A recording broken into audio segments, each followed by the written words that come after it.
పాల్గొనడానికి రావడం జరిగింది. మరి ఈ సందర్భంగా బాన్స్వాడలో మన మున్సిపల్ వైస్ చైర్మన్ గారు జుబేర్ గారిని మరి పర్సనల్ గా అభినందిస్తా ఉన్నాం. ఇంత పెద్ద ఎత్తున పోగు చేసుకొని వారికి ధైర్యం పోకుండా, ధైర్యం సకలియకుండా కార్యకర్తలకు కంటికి రెప్పల వారిని కాపాడుకోవడం అన్నది చాలా సంతోషం. ఠీకే రుజు మాట్లాడండి కాసేపు. ఇందాక మీరు నిజంగా బాన్స్వాడ పట్టణంలో బతుకమ్మలతోని బోనాలతోని పూల వర్షం కురిపిస్తూ యువ మిత్రులందరూ కూడా పెద్ద ఎత్తున బైక్ ర్యాలీతోని అద్భుతంగా ఉత్సాహంగా స్వాగతం చెప్పిన తీరు నేను ఈ జన్మలో కూడా మర్చిపోలేనని చెప్పి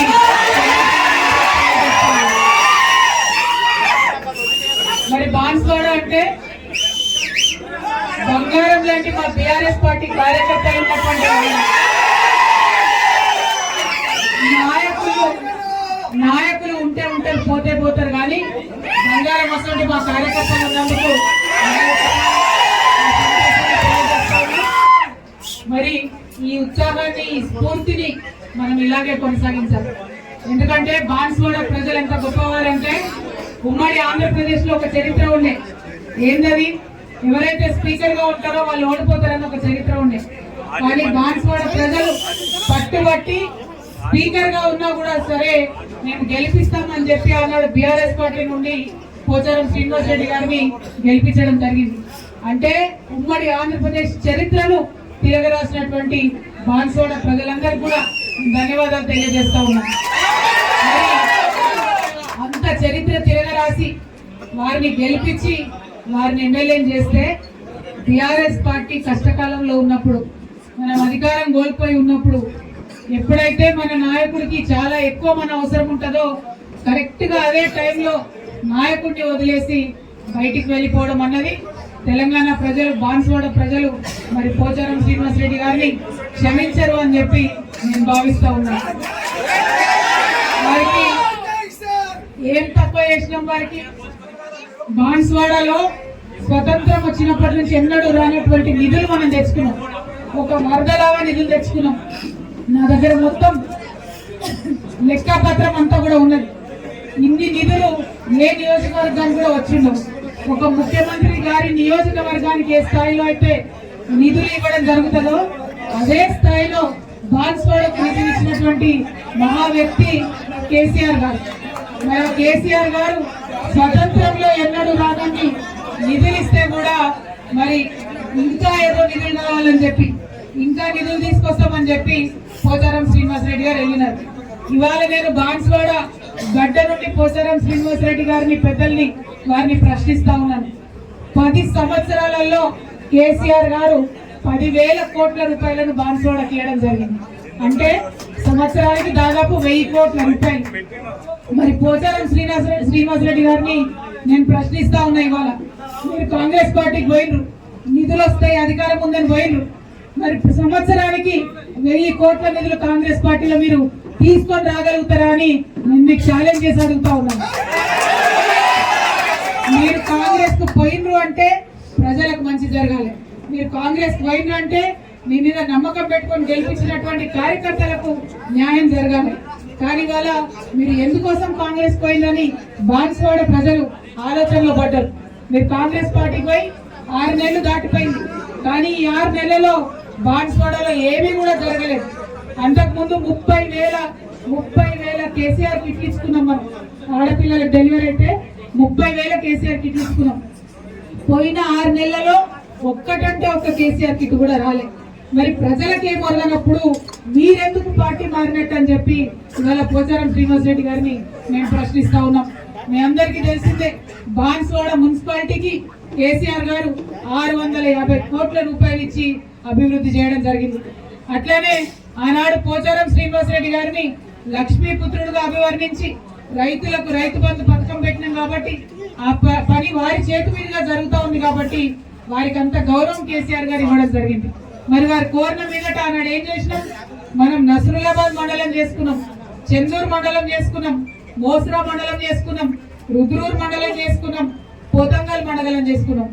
ఏ మండల కేసీఆర్ గారు ఏదైతే చిన్న వినతి పత్రం పోచారం శ్రీనివాస్ రెడ్డి గారు ఇచ్చినా దాన్ని ఇమీడియట్ గా శాంక్షన్ చేసి ఇచ్చారు. ఎందుకోసం? బాన్స్వాడ ప్రజల కోసం. మరి వాళ్ళ ఆ ప్రజలకు పనికి రాకుండా మీరు పార్టీ మాటం ఎందుకని మేమందరం కూడా మిమ్మల్ని ప్రశ్నిస్తా ఉన్నాం. అదే విధంగా మీకు తెలుసు పరిపాలనలో అనేకమైన కార్యక్రమాలు మనం చేసుకున్నాం. పోచారం శ్రీనివాస్ రెడ్డి గారు మరి ఒక టెంపుల్ కడితే, గుడి కడితే దాన్ని ఎండోమెంట్ నుంచి 66 ఎకరాలు జీవో ద్వారా ఆ గుడికి కూడా వారికి ఇవ్వడం జరిగింది. మరి ఆ గుడికి 30 కోట్ల రూపాయలు కూడా అభివృద్ధి కోసం ఇవ్వడం జరిగింది. నేను మళ్ళా అడుగుతా ఉన్నా, ఏం తక్కువ జరిగింది పోచారం గారికి?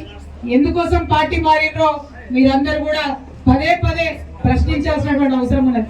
ఇవాళ మనం ఆలోచన చేస్తే 42,000 మందికి మనం ఇక్కడ బాన్స్వాడలో ఆసరా పెన్షన్ ఇచ్చుకున్నాం. మరి కాంగ్రెస్ వాళ్ళు ఏం చెప్పారు?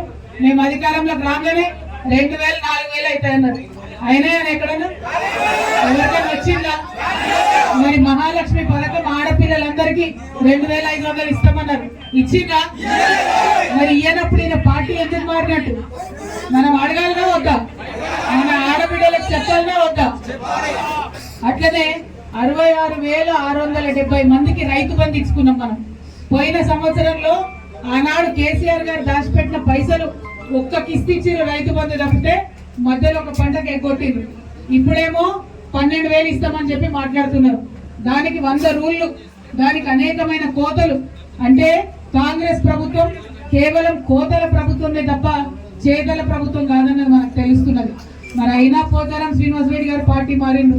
ఆయననే రైతులకు మంత్రి ఉండే. ఆయన చేతి మీద ప్రారంభమైన పథకం 15,000 ఇస్తా అన్న కాంగ్రెస్ పార్టీ ఎగ్గొట్టి వాళ్ళ 12,000 ఇస్తే మీరు ఇంకా పార్టీలో ఎట్లా ఉంటున్నారని మిమ్మల్ని మేము ప్రశ్నిస్తున్నాం. అట్లనే 14,000 మందికి రైతు బీమా డబ్బులు వచ్చినాయి మన బాన్స్వాడలో. ఎంత అద్భుతమైన కార్యక్రమం! రైతు చనిపోతే వారం తిరిగే లోపల వాళ్ళ ఇంటికి 5 లక్షలు వచ్చినటువంటి పరిస్థితి. ఇవాళ పరిస్థితి లేదు. నెల గడిచిపోతున్నా అడిగేటటువంటి దిక్కు లేదు. మరి అదేవిధంగా గొర్రెల పంపిణీ 7,500 మందికి వేసుకున్నాం. మరి ఈ గవర్నమెంట్ రాగానే 2వ విడత ఇస్తామని చెప్పి మాట ఇచ్చిండ్రు ఒకవేళ అధికారంలోకి వస్తే. కానీ రాగానే ఎగబెట్టినటువంటి పరిస్థితి. మరి ఎందుకోసం పోచారం గారు పోయినరో? కనీసం గొర్రెల పంపిణీ చెక్కులు డీడీలు కట్టిన వాళ్ళకు కూడా ఇప్పించుకోలేని పరిస్థితుల, దయనీయమైన పరిస్థితుల పార్టీ మారడం ఎందుకో, కన్న తల్లి లాంటి బీఆర్ఎస్ పార్టీకి ద్రోహం చేయడం ఎందుకో పోచారం శ్రీనివాస్ రెడ్డి గారు చెప్పాలని చెప్పి మేము డిమాండ్ చేస్తా ఉన్నాం. ఇక మీకు తెలుసు మన మత్స్య శాఖలో చేపలు పట్టేటటువంటి గూండ్ల సోదరులు, బెస్త సోదరులు, గంగపుత్రులు ఉంటే 250 చెరువులు మన నియోజకవర్గంలో ఉంటే ప్రతి చెరువులో ఉచితంగా ఫిష్ ఫీడ్ పోసినాం మనం. ఇవాళ పోసిన వాళ్ళు మొన్న తూతూ మంత్రంగా 20% చెరువులలో కూడా కనీసం ఫీడ్ పోయినటువంటి పరిస్థితి ఉన్నది. మరి ఎందుకున్నారా పార్టీలో? పోచారం శ్రీనివాస్ రెడ్డి గారే ఆలోచన చేసుకోవాలి. అదే విధంగా మరి 11,000 డబుల్ బెడ్రూమ్ ఇండ్లు మనం బాన్స్వాడకి ఇచ్చుకోవడం జరిగింది. 1 కాదు 2 కాదు 11,000 డబుల్ బెడ్రూమ్ ఇండ్లు మనం బాన్స్వాడకి ఇచ్చుకోవడం జరిగింది. మరి ఇంత అభివృద్ధి జరిగిన తర్వాత దీనికన్నా ఎక్కువ ఏం అభివృద్ధి చేస్తా అని ఇవాళ పోచారం గారు పార్టీ మారిండ్రు. మరి ఛాలెంజ్ చేస్తా ఉన్నాం మనం. మరి ఇంతకన్నా ఎక్కువ అభివృద్ధి వారు చేసి చూపించాలని కూడా మేము డిమాండ్ చేస్తా ఉన్నాం. ఇవాళ మనం అక్కడి నుంచి వస్తా ఉంటే, ర్యాలీగా వస్తా ఉంటే ఆటో సోదరులందరూ కూడా పెద్ద ర్యాలీగా స్వాగతం తీసుకొని వచ్చినారు. ఆటో సోదరులందరికీ కూడా మనస్ఫూర్తిగా నేను ధన్యవాదాలు తెలియజేస్తా ఉన్నాను. మరి వారికి కాంగ్రెస్ పార్టీ ఎన్నికలలో వాగ్దానం చేసింది, మేము మహిళలకు ఉచిత బస్సు పెడితే ఆటో వాళ్ళకు ఒకవేళ ఇబ్బంది అవుతుంది కాబట్టి మేము 12,000 ఇస్తాం సంవత్సరానికి అని చెప్పిరు. మరి ఆ 12,000 సంగతి ఏంటి అని ఇవాళ బాన్స్వాడ నుండి మేము ప్రభుత్వాన్ని ప్రశ్నిస్తా ఉన్నాం. పోచారం శ్రీనివాస్ రెడ్డి గారికి చెప్తా ఉన్నాం, మీరు ఆటో వాళ్లకు 12,000 తీసుకొచ్చేటటువంటి ప్రయత్నం చేయండి. ఆ దోకేబాస్ కాంగ్రెస్ పార్టీ చేస్తుందా లేదా మీకన్నా తెలుస్తుంది అని చెప్పి డిమాండ్ చేస్తా ఉన్నాం. అట్లనే మీ అందరికి కూడా తెలుసు, మరి రైతులంటే కేసీఆర్ గారికి పంచ ప్రాణాలు.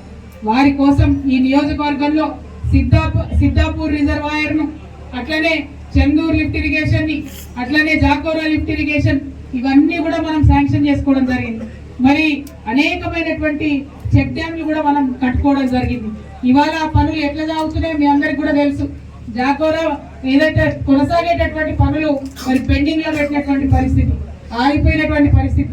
సంవత్సర కాలంగా కాంగ్రెస్ ప్రభుత్వంలో ఏ ఒక్క దగ్గర కూడా ఊర్లో కావచ్చు, డ్యామ్ లో కావచ్చు, ఒక తట్ట మట్టి కూడా ఎత్తిపోయలేదు. మరి అటువంటి పార్టీకి ఎందుకు పోయినట్టో పోచారం శ్రీనివాస్ రెడ్డి గారు బాన్స్వాడ ప్రజలకు జవాబు చెప్పాలని చెప్పి మేము డిమాండ్ చేస్తా ఉన్నాం. ఇక మా ఆడబిడ్డలకు మాతా శిశువు హాస్పిటల్ కట్టించింది ఇక్కడ కేసీఆర్ గారు 100 పడకలతోని. దానికి ఎప్పుడు కూడా జాతీయ స్థాయిలో నంబర్ 1 హాస్పిటల్ కింద అవార్డు వచ్చింది. ఉమ్మడి నిజామాబాద్ జిల్లాలో అన్నిటికన్నా ఎక్కువ బాన్స్వాడలో పెద్ద ఎత్తున డెలివరీ జరిగినాయి. కానీ ఈ సంవత్సర కాలంగా ఏం జరుగుతుంది? ఎట్లుంది హాస్పిటల్? మళ్ళా ప్రైవేట్ హాస్పిటళ్లకు డెలివరీకి పోవాలా, ఇల్లు గుల్ల కావాలి, అటువంటి పరిస్థితి అవుతుంది. మరి ఎందుకోసం పోయినట్టు పోచారం శ్రీనివాస్ రెడ్డి గారు? మా ఆడబిడ్డలు బాధ పెట్టడానిక, మా పేద ప్రజల ఇల్లు గుల్ల చేయడానిక అని చెప్పి మేము డిమాండ్ చేస్తా ఉన్నాం. మరి కనీసం ఈ కాంగ్రెస్ ప్రభుత్వం మనం పెట్టినటువంటి పాఠశాలలు, గురుకులాలు, అది మైనారిటీ టింబ్రిస్ కావచ్చు, బీసీ గురుకులాలు కావచ్చు, ఎస్సీ ఎస్టీలై కావచ్చు, వాటి నాణ్యత తగ్గించి పిల్లలందరూ కూడా తిండి సరిగా లేక ఇబ్బంది పడుతున్నటువంటి పరిస్థితి. మనం పెట్టినప్పుడేమో మైనారిటీలకు 408 స్కూళ్లు పెట్టినాం, అద్భుతంగా పనిచేసినాం. ఇవాళ అవేమీ లేవు. మరి కనీసం కరెంట్ సంగతి మీరు చూస్తే ఆడ మాట్లాడదామంటే మనకు మైక్ కూడా పనిచేయని పరిస్థితి. మనం వస్తుంటే తోవాలంతా కరెంటు తీస్తామని చెప్తున్నటువంటి పరిస్థితి. ఈ కాంగ్రెస్ ప్రభుత్వంలో కరెంటు కూడా లేదు. కానీ మనం ఆనాడు ఎన్ని సబ్స్టేషన్లు ఇచ్చినాం మీ అందరి కళ్ళ ముందు ఉంది. బాన్స్వాడ ప్రజలందరికీ కూడా తెలుసుంది. మరిగా అభివృద్ధి బాగుంటే డబ్బులు వరదలా వచ్చే స్వతంత్ర భారతదేశంలో ఎప్పుడు రానని నిధులు బాన్స్వాడకు వచ్చే. బాన్స్వాడ బంగారు వాడగా మారే. ఇక మరి మీకెందుకు పోచారం శ్రీనివాస్ రెడ్డి గారు మీరెందుకు పార్టీ మారింది అన్నటువంటి విషయాన్ని ఇక్కడ బాధతో, ఆవేదనతో, ఆక్రోశంతో బీఆర్ఎస్ పార్టీ కార్యకర్తలు మిమ్మల్ని ప్రశ్నిస్తా ఉన్నారు. దీనికి మీరు జవాబు చెప్పాలని చెప్పి మేము డిమాండ్ చేస్తా ఉన్నాం. అదే విధంగా బీఆర్ఎస్ పార్టీ కార్యకర్తలందరూ కూడా నేను మీకు పిలుపునిస్తా ఉన్నాను. కేసీఆర్ గారు ఎప్పుడు ఒక మాట చెప్తారు, నాయకులు ఉంటే ఉంటారు, పోతే పోతారు, కేవలం ప్రజలు మాత్రమే నాతో ఉంటారని చెప్పారు. ఇవాళ బీఆర్ఎస్ పార్టీతోని ప్రజలు ఉన్నారు, బీఆర్ఎస్ పార్టీతోని కార్యకర్తలు ఉన్నారు. మనందరం మళ్ళా చలిచీమల దండు కదిలినట్టు కదులుదాం. బాన్స్వాడలో మళ్ళా గులాబీ జెండాను ఎగిరేద్దాం అని చెప్పి మీ అందరూ కూడా తెలియజేస్తూ, ధైర్యం కోల్పోవద్దు. ఎమ్మెల్యే పోతే పోయిన ఇబ్బంది లేదు. మీకు నేనున్నా, నేను కూడా ఎమ్మెల్సీనే. ఉమ్మడి నిజామాబాద్ జిల్లాకు నేను ఎమ్మెల్సీని. తప్పకుండా ఏ చిన్న కార్యక్రమం ఉన్నా, పెద్ద కార్యక్రమం ఉన్నా నేను కూడా బాన్స్వాడకు వస్తా. మళ్ళా బాన్స్వాడలో గులాబీ జెండా ఎగిరేంత వరకు కూడా విశ్రమించడానికి కూడా నేను అందరికీ తెలియజేస్తా ఉన్నాను. Thank you. జై తెలంగాణ, జై తెలంగాణ. కేసీఆర్ గారి నాయకత్వం, కేసీఆర్ గారి నాయకత్వం. జై బీఆర్ఎస్, జై బీఆర్ఎస్. Thank you. జై తెలంగాణ. దర్శనం చేసుకుని అవన్నీ చేసుకుని వచ్చే వరకు చాలా ఆలస్యమైంది. కంట్రోల్ చేయలేకపోయినా. ప్రతి ఊర్లో ఆపి గ్రీటింగ్స్ చెప్తా ఉంటే లేట్ అయింది. క్షమించాల్సిందిగా ప్రెస్ మిత్రులందరూ కూడా కోరుతా ఉన్నాను. మీ కోరిక మీద అక్కడ మీటింగ్ లో మాట్లాడదాం అనుకున్నా కానీ అక్కడేమో మరి మైక్ పనిచేయనటువంటి పరిస్థితి ఉండే. అందుకే మళ్ళీ మిమ్మల్ని ఇబ్బంది పెట్టి ఇక్కడ జుబేర్ భాయ్ గారి ఇంటి దగ్గరికి రమ్మని కోరడం జరిగింది. మా విన్నపాన్ని మన్నించి మీరందరూ కూడా ఇక్కడికి వచ్చినందుకు ప్రెస్ సోదరులకు, జర్నలిస్ట్ మిత్రులకు అందరికీ కూడా మళ్ళొకసారి కృతజ్ఞతలు తెలియజేస్తూ, మా పార్టీ బాధను, బాన్స్వాడ ప్రజల బాధను మీ ద్వారా తెలియజేసే అవకాశాన్ని ఇచ్చినందుకు మీ అందరూ కూడా ధన్యవాదాలు తెలియజేస్తున్నాను. జై తెలంగాణ.